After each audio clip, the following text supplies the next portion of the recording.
महाराज युद्ध कौन खड़े कर रहे हैं? श्रावक खड़ी कर रहे हैं। श्रावक उकसाते हैं महाराज करो ऐसा, और महाराज भी उनकी बातों में आ जाते हैं। फिर नहीं देखते कि हमारे गुरु, क्या हमारे गुरु भाई, कुछ नहीं देखते फिर वो। अरे भैया इतना बोध होना चाहिए, श्रावकों को भी इतना बोध होना चाहिए कि साधुओं के पास छोटे मुंह बड़ी बात नहीं करें। तुम उन्हें उकसा रहे हो, महाराज तो अपनी प्रभावना में लीन है, उनकी प्रभावना तो दिन दूनी रात चौगुनी बढ़ रही है। तुमने व्यर्थ में एक आग लगा दी जा करके, तो खुद की भी क्षति करी, जिन शासन की भी क्षति कर दी। अरे भैया तुम्हारा भी कर्तव्य था जिन धर्म की प्रभावना करना, लेकिन तुम क्या कर रहे हो? साधु के मन में आया महाराज ऐसा कर लो, हम करवाएंगे।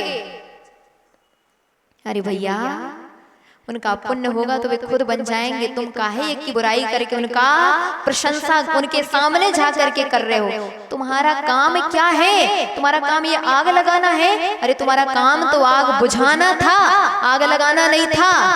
लेकिन तुमने क्या किया?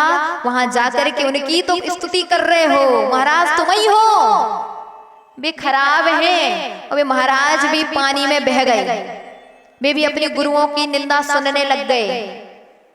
गलत। कोई के सामने कोई के गुरु की निंदा होने लग जाए, सबसे बड़ा पाप कर्म का उदय आएगा कि कोई तुम्हारे सामने गुरु की निंदा करे और तुम कान खड़े होकर के मुस्कुराते हुए सुनते जाओ। तुम्हारे लिए तो उसको पकड़ करके बाहर निकलवाना चाहिए था, लेकिन तुम सुनते रहे, मुस्कुराते रहे। नहीं, कोई गुरुजन जिनने महान महान कार्य करके दुनिया को संस्कारित किया, दुनिया का उपकार किया, उन्हीं गुरु की आज खुद ही निंदाएं सुन रहे हैं, खुद ही सुन करके आनंदित हो रहे हैं। किसकी? क्योंकि उनकी प्रशंसा चल रही है, दूसरे की निंदा चल रही है, इसीलिए।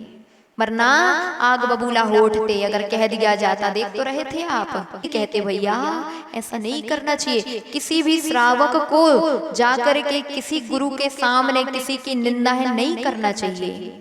आप तो करो तो उनकी प्रशंसा करो, आप करो तो सबकी प्रशंसा करो, क्योंकि प्रशंसनीय केवल एक नहीं है, हर एक पिछीधारी है।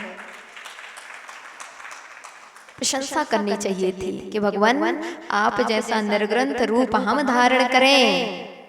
ऐसी भावना गुरुओं के सामने भाना, आग मत लगाना।